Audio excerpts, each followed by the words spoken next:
பயிற்சி முகாம். இதில் துண்டு பிரதி ஊழியம் செய்கிறவர்கள், சபையில் ஊழியம் செய்கிறவர்கள், ஆத்தும ஆதாயம் செய்கிறவர்கள், கல்லூரி வேதாகம கல்லூரி படிக்கிறவர்கள், தேவனுக்காக முழு நேர ஊழியர், பகுதி நேர ஊழியர் எல்லாரும் கலந்து கொண்டு பயிற்சி பெற வேண்டும், கற்றுக்கொள்ள வேண்டும். கற்றுக்கொள்ளுகிற அனுபவத்துக்குள்ளாக தேவன் நம்மை மாற்றி இன்றைக்கு அமர வைத்திருக்கிறார். தேவனுக்கு மகிமை. நமக்கு நிறைய தெரியும், ஆனாலும் இன்னும் கற்றுக்கொள்ள வேண்டும். ஆண்டவர் சொன்னார், என்னிடத்திலே வந்து கற்றுக்கொள்ளுங்கள். ஆகையினால நம்ம கற்றுக்கொள்ள வேண்டும். நாம் கற்றுக்கொள்ளும்படியாக இன்றைக்கு அநேக வேத விளக்கங்கள் இருக்கிறது, வேத தியானங்கள் இருக்கிறது, வேத விளக்க உரைகள் இருக்கிறது. அப்படியாக நாம் இங்கே யாரையும் சும்மா சத்தம் போட்டு பேசிக்கிட்டே இருக்கக்கூடாது. மொபைல் எல்லாம் நீங்கள் சைலண்டில் பண்ணி வச்சிருக்கிறேன். ஃபோன் இங்கே அந்த காமண்டுக்குள்ளே எங்கேயுமே ஃபோன் பேசக்கூடாது. ஒரு 3 மணி நேரம் தேவனோடு நம்ம இணைந்து அவரை ஆராதிக்க போகிறோம். அவருடைய செய்திகளை, அவருடைய விளக்கங்களை, வேத தியானங்களை நம்ம ஆராய்ச்சி பண்ண போகிறோம். ஆகையினால எந்த டிஸ்டர்பன்ஸும் யாரும் பண்ணக்கூடாது. இங்கே கொடுக்கப்படுகிற வசனங்களை, விளக்கங்களை, வேத பயிற்சி காரியங்களை நீங்கள் நோட் பண்ணி வைத்துக் கொள்ளுங்கள், குறித்து வைத்துக் கொள்ளுங்கள். அப்படி குறித்து வைக்கிறதுக்கு நீங்கள் நோட்டு, டைரி எதுவும் கொண்டு வரலன்னா என்ன செய்ய, நாங்கள் ஒரு பேப்பர் தான், அதில் வசனங்களை குறித்து வச்சுக்காங்க. கண்டிப்பாக நீங்கள் இந்த நாட்களில் இந்த இடத்துல அமைதி காக்கணும். பேசக்கூடாது, அதிகமாக பேசக்கூடாது. ஆண்டவர் மட்டும் பேசுறதுக்கு நம்ம இடம் கொடுக்கணும். பிதாவாகி தேவன் நம்முடைய மத்தியில் வந்திருக்கிறார். எல்லாரும் சோத்திரம் பண்ணுவோம். சோத்திரம் சோத்திரம் சோத்திரம், சத்தமா சோத்திரம் பண்ணுங்க. சோத்திரம் சோத்திரம் சோத்திரம் சோத்திரம். குமாரனாகிய இயேசு கிறிஸ்துவினுடைய ஆசீர்வாதத்திற்காக எல்லாரும் சோத்திரம் பண்ணுவோம். சோத்திரம் சோத்திரம், சத்தமா சோத்திரம் பண்ணுங்க. சோத்திரம் சோத்திரம் சோத்திரம் சோத்திரம். பரிசுத்த ஆவியானவருடைய ஆளுகை நம்மை நிரப்பும்படியாக எல்லாரும் ஸ்தோத்திரம் பண்ணுவோம். சோத்திரம் சோத்திரம் சோத்திரம் சோத்திரம் சோத்திரம் சோத்திரம். ஆண்டவர் இன்னைக்கு நமக்கு, நம்முடைய குடும்பத்துக்கு, நம்முடைய பிள்ளைகளுக்கு, நம்முடைய ஆவிக்குரிய ஆத்மாவுக்கு அற்புதம் செய்து நல்ல ஆகாரத்தை தரப்போகிறார். நம்ம அதை ஆத்மாவில் பெற்றுக்கொள்ள வேண்டும். ஆகையினால திரும்பி கூட பார்க்கக்கூடாது, முன்னாடியே பார்த்து முன்னாடியே வசனங்களை மட்டும் நோக்கணும். அல்லேலூயா. வீணான வார்த்தைகள் இது உள்ள யாரும் அது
துணைவியார் அருமையான அம்மா அவர்களே மற்றும் அற்புதமான ரெவரண்ட் ஜான் அவர்களே, டாக்டர் ரெவரண்ட் சார்லஸ் அவர்களே மற்றும் மதிப்பிற்கும் மரியாதைக்குரிய கர்த்தருடைய தாசர் அவர்களே, வந்திருக்கிற தேவ பிள்ளைகளை, உங்கள் அனைவருக்கும் என்னுடைய அன்பான நன்றியை தெரிவித்துக் கொள்கிறேன். அல்லேலூயா. வேத புஸ்தகத்திலே எஸ்ராவின் புஸ்தகம் 7ஆம் அதிகாரம் 10ஆம் வசனத்தை தயவு செய்து வாசிக்கும்படி அன்போடு கேட்டுக்கொள்கிறேன்.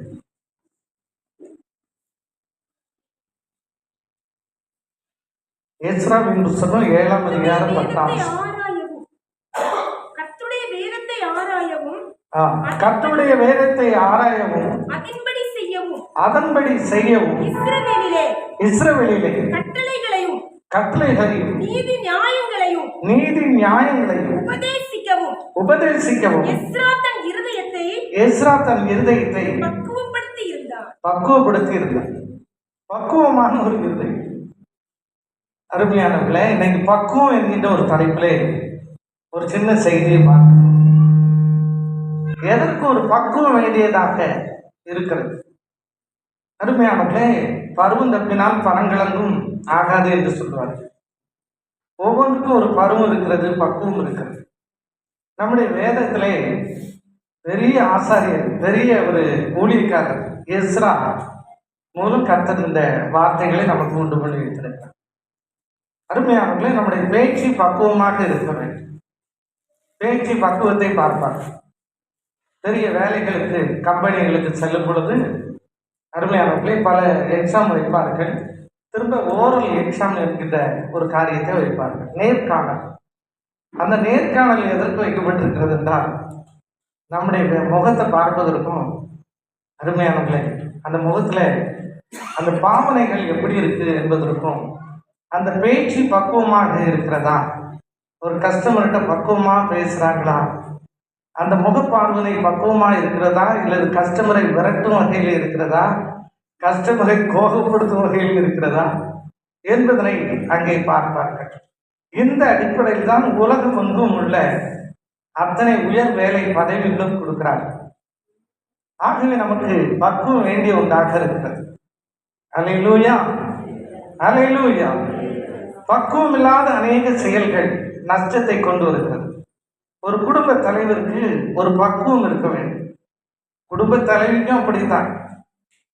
கணவன் மனைவி பக்குவமா பேச ஆரம்பிச்சிட்டாங்கன்னா அந்த வீடு பரலோகம் போல் காணப்படும். அருமையான பிள்ளை, பக்குவமான ஒன்றாக பக்குவத்தை குறித்து நாம் இன்று தெரிந்து கொள்ள போகிறோம். எஸ்ரா அந்த விதத்திலே அற்புதமான ஒரு பக்குவம் உள்ள ஒரு தேவனுடைய ஒரு மனிதனாக காணப்படுகிறார். வாசிங்கள் கலாத்தியர் 4ஆம் அதிகாரம் 14ஆம் வசனம் 15ஆம் வசனம். கலாத்தியர் 4:14-15. அப்படி இருந்தும் என் சரீரத்தில் உண்டாயிருக்கிற சோதனையை நீங்கள் அசட்டை பண்ணாமலும் அரோசியாமலும் தேவ தூதனை போலவும் கிறிஸ்து இயேசுவை போலவும் என்னை ஏற்றுக்கொண்டீர்கள். பவுலுடைய விசுவாசிகள் எப்படி ஏற்றுக்கொண்டார்கள் என்றால், தேவனுக்கு சமமாக அங்கே ஏற்றுக்கொள்கிறார்கள். ஏற்கனவே ஒரு பலவீனமாக இருக்கிறார். மனிதனாக பிறந்தபடினாலே பல சோதனைகள் இருக்கு, பலவீனம் இருக்கு. ஆனாலும் அங்கு உள்ள விசுவாசிகளுடைய பக்குவம் எப்படி இருந்தது என்றால், தேவனுக்கு இணையான ஒரு மனிதனாக, தேவ மனுஷனாக, ஊழியக்காரராக அவர்கள் அங்கே அவரை பார்ப்பதை பார்க்கிறோம். அடுத்த வசனத்தை வாசிங்கள்.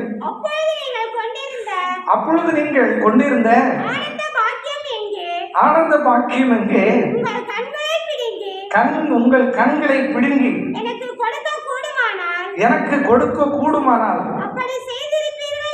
அப்படி செய்திருப்பீர்கள் என்று உங்களுக்கு சாட்சியா இருக்கிறேன். கண்ணை கேட்டா கூட பவுல் ஒருத்தர் கண்ணை கேட்கிறாரு, இந்த கண்ணு நல்லா இருக்கு, பச்சையான மரமல்லோ நீ கனி கொடுத்து மரமல்லோ, பச்சையான மரமல்லோ நீ கனி கொடுத்து மரமல்லோ, பரிவர்த்தக்கார உட்காரும் இடத்தில் உட்காராத மரமல்லோ, பரிவர்த்தக்கார உட்காரும் இடத்தில் உட்காராத மரமல்லோ, கர்த்தரின் வேதத்தில் பிரியமான மரமல்லோ, கர்த்தரின் வேதத்தில் பிரியமான மரமல்லோ, பச்சையான மரமல்லோ நீ கனி கொடுத்து மரமல்லோ, பச்சையான மரமல்லோ நீ கனி கொடுத்து மரமல்லோ, ஒலிவ மரங்களே ஒலிவ மர கன்னிகளே, ஒலிவ மரங்களே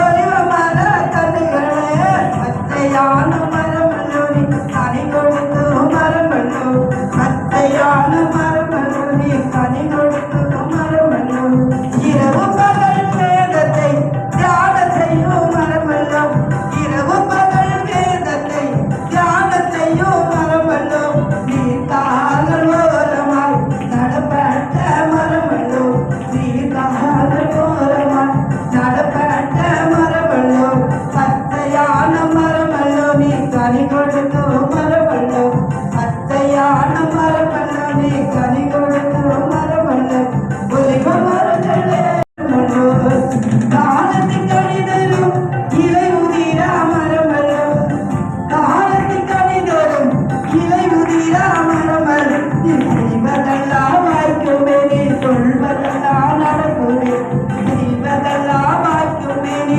சொல்வதெல்லாம் நடக்குமே, பச்சையான மரமல்லோ நீ கனி கொடுத்து மரமல்லோ, பச்சையான மரமல்லோ நீ கனி கொடுத்து மரமல்லோ, ஒலிவ மரங்களே ஒலிவ மர கனிகளே, ஒலிவ மரங்களே ஒலிவ மர கனிகளே, பச்சையான மரமல்லோ நீ கனி கொடுத்து மரமல்லோ, பச்சையான மரமல்லோ நீ கனி கொடுத்து மரமல்லோ, பச்சையான மரமல்லோ.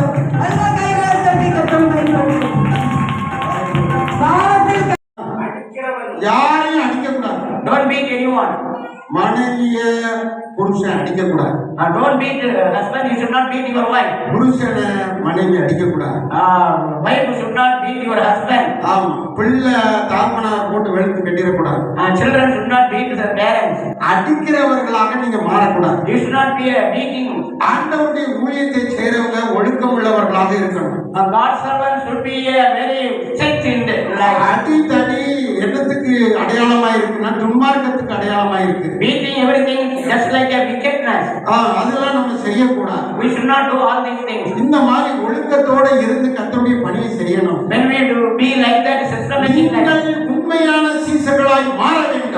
You have to be a faithful servant of God. கள்ளத்தனமான கொள்ளாத சீசர்களாய் நீங்கள் மாற்றப்பட தேவன் விரும்பவில்லை. Crooked servant of God, we should not be like that. தொடர்ந்து வாசிக்கும் போது Continually when we read it, வாசிங்க. இழிவான ஆதாயத்தை நீங்க தேடி ஓடக்கூடாது, ஊழியத்தை விட்டுறக்கூடாது. lustful income, you should not search for that. இழிவான ஆதாயத்தை தேடி ஓடக்கூடாது. You should not be lustful. அதுக்காக ஊழியத்தையும் ஆத்ம ஆதாயத்தையும் விட்டுறக்கூடாது.